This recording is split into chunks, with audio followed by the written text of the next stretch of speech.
They thought I'd keep my mouth shut. That's what the HOA always counts on, neighbors too scared or too beaten down to fight back. But I wasn't about to let them ruin my life. When they tried to silence me with fines, threats, and intimidation, they made one mistake. They underestimated how far I'd go once I had proof. And the moment my camera started rolling, their downfall had already begun. It all started with something small, or at least, that's what they thought. My name is Mark. I've lived in my neighborhood for 6 years, and until recently, I kept my head down.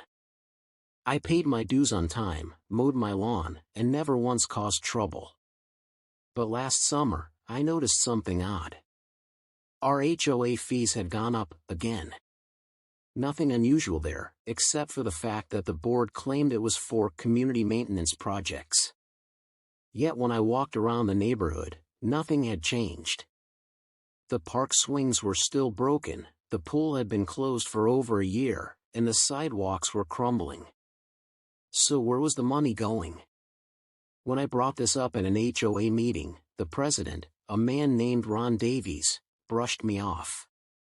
He was the kind of guy who thrived on control, loud voice, smug smile, and a talent for cutting people down when they question him. "Mark, the board knows what it's doing," he said, smirking in front of the entire room. "If you don't like it, you're free to move." The laughter that followed burned in my ears. I left the meeting furious but determined. Something wasn't right, and I wasn't going to let it slide. At first, I tried to get answers politely. I sent emails asking for detailed financial records, which, by law, I was entitled to see as a dues-paying member. Weeks passed. No response. Then one day, I got a letter from the HOA, not with the documents, but with a fine. Apparently, my mailbox was non-compliant. It was the same mailbox I had since moving in, the same style half the neighborhood still had. That's when it hit me, this wasn't just incompetence. This was retaliation. From there, it only got worse. Ron and the board started fining me for everything, my trash can being too visible, my grass being half an inch too long, even for parking in my own driveway. Every time I questioned them, the fines doubled. But what they didn't know was that I had already started digging. One night, after another ridiculous fine appeared on my doorstep, I sat down with my laptop and started searching public records. It didn't take long before I found something suspicious. The HOA had been contracting out repairs to a company I didn't recognize, Silverstone Maintenance. When I looked deeper, my jaw dropped. The company was owned by none other than Ron Davies' brother-in-law. So that's where the money was going. I knew then that I couldn't just confront them at another meeting. They'd laugh me out of the room again, maybe even find a way to shut me up for good. No, I needed proof. Real, undeniable proof. So I started recording. I set up hidden cameras at meetings. I recorded phone calls when they threatened me. I even got footage of Ron's maintenance crew showing up, standing around for 10 minutes, and then leaving without lifting a finger. Piece by piece, I built a case. But the more evidence I gathered, the more desperate they became to stop me. One night, I came home to find a notice taped to my door: failure to comply with HOA regulations may result in legal action. Cease disruptive behavior immediately. I knew exactly what that meant. They weren't just trying to fine me anymore. They were trying to silence me. The breaking point came at the next HOA meeting. I walked in, sat down, and within minutes Ron was already calling me out. "Mr. Mark," he said in that condescending tone of his, "your constant interference is becoming a nuisance to this community. If you continue this behavior, the board will be forced to take further action." But this time, I didn't back down. I didn't argue. I didn't even raise my voice. Instead, I smiled, pulled out my phone, and hit record right there in front of everyone. You know, Ron, I said, that's interesting. Because the community deserves to hear exactly how you've been spending their money. The room went dead silent. Ron's smug grin faltered. You can't record this meeting without the board's permission, he snapped. Actually, I replied, I can. And I already have been. Gasps echoed around the room. That was the moment I knew I had him. But I wasn't about to post it yet. No, I was going to make sure this video reached as many people as possible. And when it did, the fallout would be something the HOA could never bury. The morning after my video went viral, I woke up to more notifications than I'd ever seen. My phone buzzed relentlessly, texts, emails, DMs, even calls from people I hadn't spoken to in years. The video had crossed 1 million views overnight. The HOA board wanted me silenced, but instead, the entire country was now talking about them. At first, I felt exhilarated. Finally, the truth was out. People from other neighborhoods shared their own horror stories with HOAs, comparing them to mini dictatorships. But not everyone was cheering. Within hours, I got a cease and desist letter shoved under my door. The HOA's lawyer accused me of defamation and demanded I take the video down immediately. I laughed when I read it. Defamation? I muttered.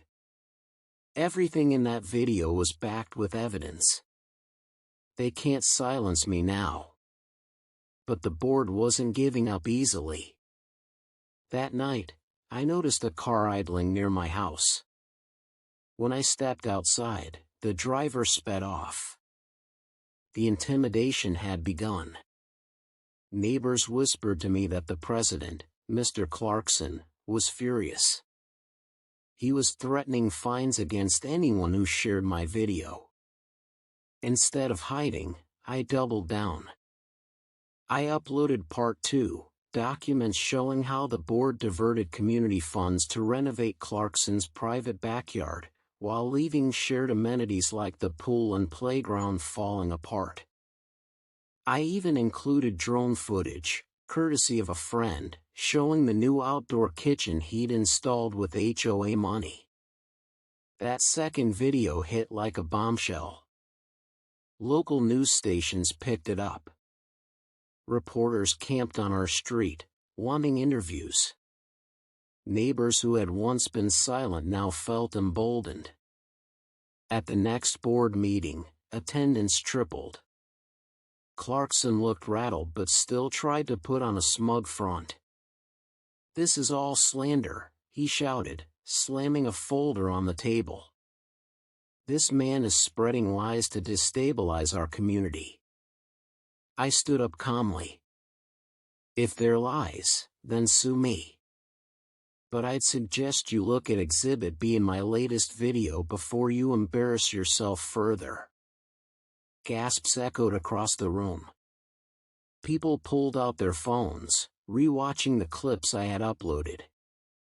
Clarkson's face went pale. He knew he'd been caught. The meeting dissolved into chaos. Some board members walked out. Others argued openly. For the first time, Clarkson wasn't in control. Days later, the fallout grew worse for him. A whistleblower from within the HOA emailed me, anonymously, leaking even more damning evidence, secret kickbacks, fake maintenance invoices, and even proof that Clarkson had been pocketing thousands from special assessments. I didn't hesitate. I compiled it all into a final, devastating video titled, "The Truth About My HOA, Corruption Exposed." This one didn't just go viral.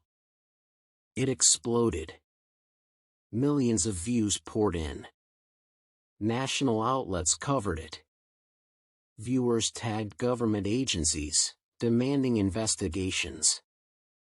Clarkson's name trended online, but not in the way he'd hoped.